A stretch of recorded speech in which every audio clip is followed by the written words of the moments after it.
तो नमस्कार दोस्तों, एक बार फिर से आपका स्वागत है हमारे इस यूट्यूब चैनल प्रिपरेशन अड्डा पे। तो आज एक बार फिर से हम आपके लिए नई वैकेंसी की जानकारी लेकर आए हैं, जिसे सुनकर आप सभी लोग बहुत ही खुश होंगे। खास करके वो लोग खुश होंगे जो लोग डिफेंस सेक्टर की तैयारी कर रहे हैं, क्योंकि ये वैकेंसी डिफेंस सेक्टर से ही निकल कर आ। तो चलिए बिना देर किए हुए इस वैकेंसी की सारी जानकारी हम आपको देते हैं और इसके सारे क्राइटेरियाज़ वगैरह आपको हम बताना शुरू कर देते हैं, ताकि वीडियो ज़्यादा लंबे हैं।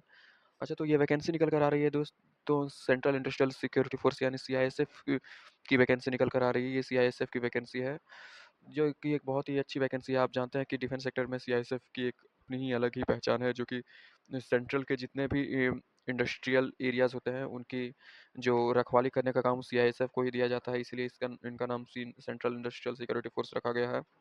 तो सेंट्रल के जितने भी सामानों की सुरक्षा है या फिर फैक्ट्रियों की सुरक्षा की जिम्मेदारी सीआईएसएफ के ऊपर ही रहती है। तो उन सीआईएसएफ की ही वैकेंसी निकल कर आ रही है। तो इस वैकेंसी की जो स्टार्टिंग डेट है वो 5/3/2025 से जो कि शुरू हो चुकी है, और जो इसका क्लोजिंग डेट है वो 3/4/2025 को है, यानी 3 तारीख अप्रैल महीना 2025। 5 मार्च 2025 से ये शुरू हो चुकी है और 3 अप्रैल 2025 तक इसकी फॉर्म फिलअप की डेट रहेगी, रात 12 बजे तक। तो इसके लिए कोई भी अप्लाई कर सकता है, वो लेकिन वो भारतीय नागरिक होना चाहिए, और मेल फीमेल कोई भी हो इसके लिए अप्लाई कर सकता है। यहाँ पे कहा गया है कि एक टेम्प्रोरी पोस्ट है, हालांकि ये टेम्प्रोरी पोस्ट नहीं है, क्योंकि इसमें इस नोटिफिकेशन में मेंशन कर दिया गया है कि लाइकली टू बी परमानेंट, यानी ये परमानेंट होने की संभावना है। हालांकि ये 99% केस में ये परमानेंट हो ही जाती है, सिर्फ इन्होंने नाम का टेम्प्रोरी पोस्ट लिखा हुआ है। अच्छा, इनके पे लेवल की बात करें तो इनकी पे लेवल 21,700 से 69,100, यानी 21,700 रुपये की बेसिक पे रहेगी, प्लस यूजुअल अलाउंसेस, मतलब सेंट्रल गवर्नमेंट के और भी जो अदर अलाउंसेस होते हैं, जो टाइम टू टाइम पर बदलते रहते हैं, वो सारे अलाउंसेस मिलेंगे अगर आप इसमें एडमिट हो जाते हैं, तो अगर आपको ये जॉब मिल जाती है तो। साथ ही आपको नेशनल पेंशन स्कीम का भी लाभ मिलेगा। अच्छा, इसमें अगर हम ये की बात करें, प्रोसेस की बात करें, रिक्वायरमेंट प्रोसेस की बात करें दोस्तों, तो ये 3 स्टेप में रिक्वायरमेंट प्रोसेस होगी। हालाँकि उसके बारे में हम डिटेल से जानेंगे। सबसे पहले आपको फिज़िकल एंड्योरेंस टेस्ट, यानी फिज़िकल पहले होगा। दूसरे स्टेज में आपको ओएमआर बेस्ड या फिर सीबीटी बेस्ड रिटन एग्ज़ाम होगा, और तीसरे स्टेज में आपको मतलब मेडिकल एग्ज़ाम होगा, डिटेल्ड मेडिकल एग्ज़ामिनेशन, जिसको डीएमई भी कहा जाता है। डिटेल्ड मेडिकल एग्ज़ामिनेशन आपका होगा। अच्छा, जिसके लिए अच्छा एप्लीकेशन की बात करें तो ये आपको ऑनलाइन मोड में ही फिल करना होगा। उसकी लिंक आपको मैं डिस्क्रिप्शन में दे दूंगा, आप उसकी चिंता बिल्कुल भी ना करें। उसके मतलब ऑनलाइन फिल करने की जो लिंक है उसको मैं डिस्क्रिप्शन बॉक्स में मैं डाल दूंगा। अच्छा, कट ऑफ डेट की बात करें दोस्तों, तो एज की कट ऑफ डेट जो रहेगी 1/8/2025 तक रहेगी, यानी जो भी मिनिमम या फिर मैक्सिमम एज कहा गया है, उसके लिए जो कट ऑफ डेट रहेगी वो 1/8/2025 तक की रहेगी। वहीं एजुकेशनल क्वालिफिकेशन या फिर कास्ट सर्टिफिकेट की जो कट ऑफ डेट रहेगी वो 3 अप्रैल 2025 तक की रहेगी। तो मैंने पे स्केल आपको पहले ही बता दिया कि 21,700 रुपये की रहने वाले हैं, और सिटीजनशिप की मतलब नागरिकता को मैं बता दिया हूँ कि वो भारत का नागरिक होना चाहिए। अच्छा, तो यहाँ पे कई तरह के पोस्ट है दोस्तों, मैं आपको बता दूँ।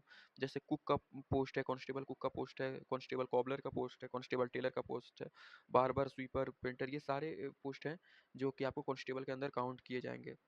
तो ये रीजन वाइज ये दिया गया है कि रीजन वाइज, साथ ही कैटेगरी वाइज भी दिया गया है कि कांस्टेबल कुक के कितने पोस्ट हैं, कांस्टेबल कॉबलर के यानी मोची के कितने पोस्ट हैं, टेलर के कितने पोस्ट हैं, बार्बर के कितने पोस्ट हैं, वाशरमैन के कितने पोस्ट हैं। कई तरह के पोस्ट यहाँ पे दिए गए हैं। पीडीएफ की लिस्ट मैं आपको डिस्क्रिप्शन बॉक्स में डाल दूंगा, आप उसे भी देख लेना। अच्छा, वैकेंसी फॉर एक्स सर्विसमैन के लिए भी जो वैकेंसी है वो दे दी गई है। मतलब टोटल 113 पोस्ट, 113 पदों, मतलब सारे पोस्ट को मिलाकर टोटल 113 सीट्स जो है वो एक्स सर्विसमैन वालों के लिए रिजर्व रखी गई है। इसके बाद और कुछ इंपॉर्टेंट ये की बात करें तो पॉइंट्स की बात करें तो देखिए, यहाँ 4.7 में बोल्ड में लिख दिया गया है कि candidate are advise to submit their application for one trade only. If the candidate submit multiple application, only the first application will be proceed. मतलब यहाँ साफ कह दिया गया है कि आप सिर्फ एक ही पोस्ट के लिए एक फॉर्म भरें। अगर आप 2-3 पोस्ट के लिए अगर फॉर्म फिलअप करते हैं तो जो पोस्ट सबसे बाद में आपने फिलअप किया होगा वही वैलिड होंगे और वही मान्य होंगे। इसीलिए आपसे बार बार कहा जा रहा है कि आप सिर्फ एक ही फॉर्म भरें, और वो भी एक ही पोस्ट के लिए भरें। अ, और ये भी कहा जा रहा है कि आपने फॉर्म जब भी भरें तो हर एक चीज़, आधार कार्ड, ड्राइविंग लाइसेंस जो भी दें, या फिर मैट्रिकुलेशन का सर्टिफिकेट, जो भी फॉर्म फिलअप करें सही तरीके से फॉर्म फिल करें, बिना डेटा को गलत भरे फिल करें, क्योंकि अगर बाद में अगर डेटा गलत हो जाता है तो उसको चेंज करने के, एडिट करने का ऑप्शन आपको नहीं दिया जाएगा। अच्छा, इसके बाद 4.9 में एक और चीज़ बोल्ड अक्षरों में लिखी हुई है कि candidate should bring all their original educational experiences, caste domicile certificate और the testimonial at the time of PET PhD. Um, मतलब कहा जा रहा है कि जब आपका फिज़िकल टेस्ट होगा तो आपको सारे मतलब ज़रूरी कागज़ात जैसे आपके caste certificate, experience certificate, educational certificate और भी जितने सर्टिफ़िकेट हैं आपके एजुकेशन से रिलेटेड, वो सारे चीज़ें आपको फिज़िकल एफिशिएंसी टेस्ट या फिर फिज़िकल स्टैंडर्ड टेस्ट के समय आपको लेके जाना होगा वो सारे ओरिजिनल डॉक्यूमेंट, ताकि आपका वहाँ पे डॉक्यूमेंट वेरिफिकेशन भी सही तरीके से उम, हो सके। और यहाँ पे कहा गया है कि आप जो फॉर्म में जो भी डेटा डाल रहे हैं उसका जो सर्टिफिकेट है आपको प्रस्तुत करना होगा। अगर आप प्रस्तुत करने में फेल रहते हैं यानी प्रोड्यूस करने में फेल हो जाते हैं तो आपको कैंडिडेचर वहीं से मतलब ख़त्म कर दी जाएगी, मतलब फिजिकल एंड्योरेंस टेस्ट या फिजिकल स्टैंडर्ड टेस्ट से ही ख़त्म कर दी जाएगी। चाहे आपने उसे पास भी कर लिया हो फिर भी अगर आप सर्टिफिकेट नहीं प्रोड्यूस कर पाते हैं तो आपको एक्स्ट्रा मौका नहीं दिया जाएगा और मतलब आप वहीं से फेल कर दिए जाएंगे। अच्छा, तो यहाँ पे कहा गया है, मैंने जैसे आपको पहले ही कहा था कि 3 स्टेज में ये एग्ज़ाम होने वाली है। सबसे पहले आपका पीईटी या पीएचटी जिसको फिज़िकल एंड्योरेंस टेस्ट या फिज़िकल एफिशिएंसी टेस्ट या फिर फिज़िकल स्टैंडर्ड टेस्ट भी कहा जाता है, और सा उसी के साथ डॉक्यूमेंट वेरिफिकेशन भी होगा और ट्रेड टेस्ट भी होगा। मतलब ये तीनों चीज़ एक ही दिन हो जाएँगी। ये 3 चीज़ हो जाएँगी ये तो और ये पहला स्टेज का एग्ज़ाम रहेगा। तो इन चीज़ों को जो क्वालीफ़ाई करेंगे उनको रिटन एग्ज़ाम के लिए बुलाया जाएगा, जो कि दूसरा मतलब रिक्वायरमेंट प्रोसेस का दूसरा स्टेज है। और जो रिटन एग्ज़ाम को अच्छी तरीके से क्लियर कर जाएँगे, उनको डिटेल्ड मेडिकल एग्ज़ामिनेशन यानी डीएमई के लिए बुलाया जाएगा। तो जैसा कि आप सभी लोग जान चुके हैं कि सबसे पहले फिज़िकल टेस्ट होगा, इसके बाद रिटन एग्ज़ामिनेशन होगा और इसके बाद मेडिकल एग्ज़ामिनेशन होगा। तो आप फिज़िकल की तैयारी शुरू कर दें। अच्छा, एप्लीकेशन फ़ीस की बात करें दोस्तों तो यहाँ पे अनरिज़र्व्ड कैटेगरी और ओबीसी और ईडब्ल्यूएस वालों को ₹100 चार्ज किया जा रहा है। बाकी इन तीनों को छोड़कर जितने भी हैं, जैसे फीमेल्स हैं, एससी एसटी से हैं, आदिवासी समुदाय से हैं, जितने भी लोग हैं उन सब के लिए कोई भी फीस नहीं है, वो एक्सेम्प्टेड हैं, वो एक्सेम्प्टेड कैटेगरी है। अच्छा, इसके बाद देखिए 5.7 में एक बोल्ड ये में एक नोटिस दी गई है कि the candidate who qualify in PT PhD DB trade test written examination will be shortlisted requirement sector wise, trade wise and category wise on their basis of their performance in written examination for appearing in detailed medical examination.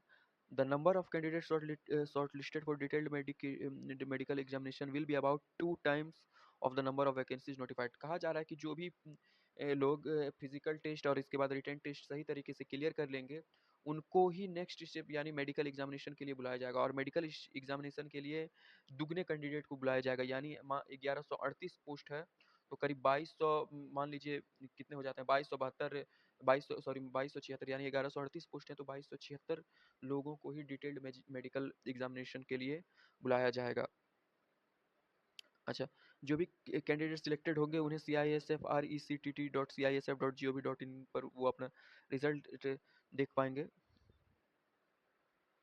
अच्छा, eligibility criteria की बात करें दोस्तों तो यहाँ पे eligibility criteria educational qualification यहाँ पे दे दिया गया है कि मैट्रिकुलेशन यानी माध्यमिक या फिर उसके समकक्ष आपके पास कोई सर्टिफिकेट होना चाहिए, और स्किल ट्रेड मतलब जो जो भी पार्टिकुलर पोस्ट के लिए आप मतलब ये कर रहे हैं उस क्षेत्र में आपको आईटीआई का एक सर्टिफिकेट या फिर उस लेवल का कोई एक स्किल ट्रेड होना चाहिए या फिर 10th लेवल का कोई एक स्किल ट्रेड होना चाहिए। जैसे बार्बर के लिए फॉर्म फिलअप कर रहे हैं तो बार्बर का एक, जैसा कि आप सभी जानते हैं कि 8th लेवल पे भी होता है, कारपेंटर होता है, बार्बर होता है, मैकेनिक होता है, वाशरमैन होता है, इन सभी चीज़ों में आईटीआई किया जाता है। तो इसकी एक सर्टिफिकेट आपके पास होना चाहिए। सिर्फ स्वीपर पोस्ट के लिए किसी भी तरह का जो सर्टिफिकेट है वो नहीं मांगा गया है स्वीपर पोस्ट के लिए। अच्छा, एज लिमिट की बात करें दोस्तों तो यहाँ पे एज लिमिट 18 से 23 साल की गई है, यानी मिनिमम जो एज लिमिट है वो 18 साल है और मैक्सिमम एज लिमिट 23 साल है। और एज की जो कट ऑफ डेट है 1/8/2025 है, यानी 1/8/2025 तक आपकी जो उम्र है वो 23 साल से ज़्यादा नहीं होनी चाहिए। और एक डेट भी दी गई है कि आपका जो जन्म है वो 2/8/2002 यानी 2 अगस्त 2002 और 1 अगस्त 2007 के बीच में ही होना चाहिए, ना इससे नीचे ना उससे ऊपर होना चाहिए। हालाँकि कई सारी कैटेगरी जो अगर आप एससी के मतलब शेड्यूल कास्ट के लिए या शेड्यूल ट्राइब्स हैं तो आपको 5 साल की उम्र में छूट मिलेगी, यानी आप 28 साल तक फॉर्म फिलअप कर सकते हैं। अगर आप ओबीसी से बिलॉन्ग करते हैं तो आपको 3 साल की छूट मिलेगी। अगर आप एक्स सर्विसमैन से बिलॉन्ग करते हैं तो आपको भी 3 साल की छूट मिलेगी। या फिर आप अगर 1984 दंगों में मारे गए या फिर 2002 के गुजरात दंगों में मारे गए विक्टिम्स से के परिवार से हैं तो आपको 8 साल की मतलब तो आपको 5 साल के अदर और इकोनॉमिक विकर्सन वालों को छूट मिलेगी, 8 साल की ओबीसी वालों को और 10 साल की एससी एसटी वालों को छूट मिलने वाली है। अच्छा, तो फिजिकल स्टैंडर्ड की बात करें दोस्तों तो यहाँ पे मेल कैंडिडेट के लिए जो फिजिकल मेजरमेंट है वो किसी भी कैटेगरी के लिए other SC WS OBC candidate except those mentioned in para 6.3.1। 6.3.1 हम देख लेते हैं कि 6.3.1 क्या कहा जाता है।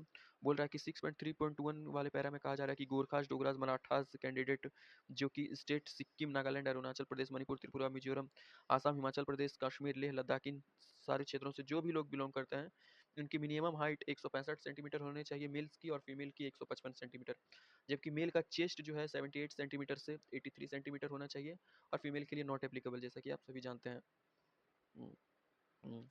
और इसके बाद 6.3.1 हमने पढ़ लिया, तो ये कहा जा रहा है कि 6.3.1 को छोड़कर बाकी जितने भी कैंडिडेट हैं, मतलब जिनको 6.3.1 में नहीं रखा गया है, उन सारे कैंडिडेट्स को छोड़कर जितने भी कैंडिडेट हैं, मतलब उनकी जो मिनिमम हाइट है वो 170 सेंटीमीटर चाहिए, यानी 170 सेंटीमीटर जो उनकी हाइट होनी चाहिए। साथ ही उनका जो चेस्ट है वो विदाउट एक्सपेंशन 80 सेंटीमीटर और आफ्टर एक्सपेंशन 85 सेंटीमीटर होना चाहिए, और मिनिमम गेट जो विदाउट एक्सपेंशन और विथ एक्सपेंशन जो है वो 5 सेंटीमीटर होनी चाहिए। अच्छा, यहाँ पे एक और दिया गया है कि all candidate belonging to scheduled tribes जो है, वो शेड्यूल्ड ट्राइब्स कैटेगरी वाले के जो हैं वो 162.5 सेंटीमीटर, और लड़कियों के लिए 150 सेंटीमीटर की जो हाइट रखी गई है। साथ ही चेस्ट की बात करें तो मेल के लिए 70, मतलब सिर्फ शेड्यूल्ड ट्राइब्स वाले ये के लिए 76 विदाउट एक्सपेंशन और 81 विथ एक्सपेंशन को ये किया जा रहा है। इसके बाद मेडिकल स्टैंडर्ड की बात करें तो यहाँ कहा जा रहा है कि the short listed candidate will be medically examined by the medical boards assess their physical and medical fitness. मतलब मेडिकल बोर्ड द्वारा उनकी जो है मेडिकल जांच की जाएगी। मतलब यहाँ पे साफ कहा गया है कि मेडिकल बोर्ड के द्वारा जितने भी छात्र हैं उन सभी का मेडिकल जांच की जाएगी। जैसे कई सारे एनजीओज में आपको भेजा जा सकता है मेडिकल जांच के लिए, जैसे सीएपीएफ के एनजीओज में, या फिर और भी कई तरह के एनजीओज में, या फिर जिस भी हॉस्पिटल में वो आपको दें, आप वहाँ पे आपको वहाँ पे जाना होगा।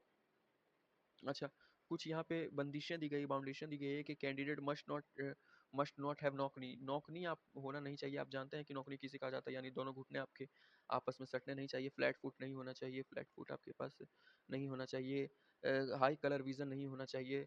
आप एक अच्छी मानसिक स्थिति में रहें तभी आपको ये जॉब मिलेगी या फिर नहीं मिलेगी। अच्छा, टैटू के बारे में भी कई सारी बात कही गई है, हालांकि ये आप ये समझाना चाहूँगा तो बहुत लेट हो जाएगी, तो ये आप लोग खुद ही पढ़ लें। मैं मेन मेन पॉइंट्स को बस ध्यान में रखकर ये कर रहा हूँ। कई तरह के रूल्स रेगुलेशंस भी दिए गए हैं, हालांकि वो ज्वाइनिंग के बाद आपको पता चल जाएंगे। अच्छा, तो मैं रिक्वायरमेंट सेक्टर की बात करूँ, जैसे फिजिकल जो रिक्वायरमेंट होगी आपकी, जो पीएचटी टेस्ट पी जो होगी, या फिर पीटी जो टेस्ट होगी, ये तो यहाँ पे सारे स्टेट के दे दिए गए हैं कि चंडीगढ़, हरियाणा, हिमाचल प्रदेश, जम्मू कश्मीर, लद्दाख, पंजाब वालों का कहाँ पर होगा, वेस्ट बंगाल, बिहार ये वालों का कहाँ होगा, तो ये सारी चीज़ आप ध्यान से देख लें। एक बार कहा जा रहा है कि एक बार आपने फी पेमेंट कर दिया है तो आपको दोबारा वो रिफंड नहीं होगा, इसलिए अपने फॉर्म फिलअप को ध्यान से करें।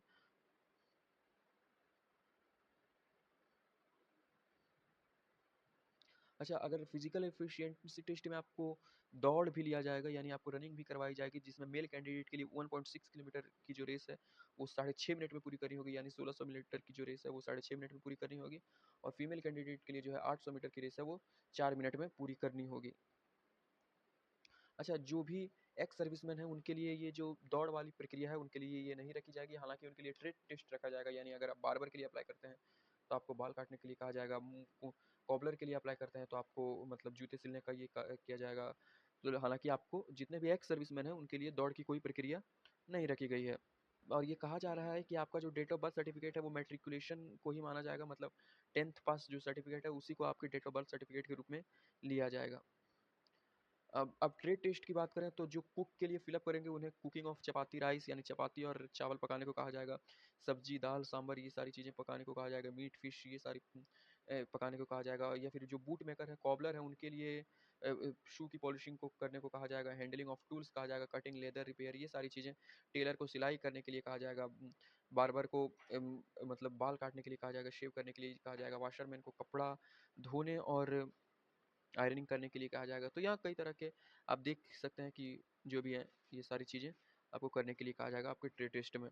मतलब कहा जा रहा है कि जो लोग फिजिकल टेस्ट में क्वालिफाई करेंगे उन सारे लोगों को रिटन टेस्ट में भी क्वालिफाई करना आवश्यक हो जाएगा। और जो रिटन टेस्ट है उसके लिए जो स्पेसिफिक सब्जेक्ट है यहाँ बता दिया गया है कि general awareness, general knowledge, general of elementary mathematics, analytical aptitude, मतलब reasoning, ability to observe and distinguish pattern and test basic knowledge of candidate in Hindi English की जो बेसिक जानकारी है उसके ऊपर आपसे क्वेश्चन पूछे जाएंगे। और क्वेश्चन सिर्फ दो ही भाषाओं में होंगे, एक हिंदी और दूसरी अंग्रेजी में। तो मिनिमम जो क्वालिफाइंग मार्क्स रहने वाले हैं अब नेक्स्ट स्टेज के लिए, मतलब जो ये कहा जा रहा है कि रिटन टेस्ट में जो मिनिमम क्वालिफाइंग रहने वाले हैं वो है 35% अदर EWS और एक्स सर्विसमैन के लिए, साथ ही SC ST OBC के लिए 33% मतलब मिनिमम क्वालिफाइंग मार्क्स रहने वाले हैं। हालांकि इसका मतलब ये नहीं कि हर 35% मार्क्स लाने वाले को बुला लिया जाएगा, एक मिनिमम क्राइटेरिया सेट की जाएगी, यानी एक मिनिमम कट ऑफ जारी किया जाएगा, उसके ऊपर ही मतलब लोगों को बुलाया जाएगा। इसका मतलब ये बिल्कुल नहीं है कि आपने 35% मार्क्स स्कोर कर लिया, ये मिनिमम क्वालिफाइंग है। मतलब अगर आप 35% मार्क्स गेन करते हैं या फिर SC ST OBC 33% marks gain करते हैं तो उन्हें आगे ले जाने पर विचार किया जाएगा। इसकी आंसर की भी जारी की जाएगी CISF.RECTT.CISF.gov.in पर एग्जामिनेशन खत्म होने के बाद, एग्जामिनेशन प्रक्रिया खत्म होने के बाद। और अगर आपको कुछ किसी भी तरह की डाउट लगता है, किसी भी तरह का डाउट लगता है तो आप 100 रुपये पर क्वेश्चन के ऊपर ऑब्जेक्शन कर सकते हैं।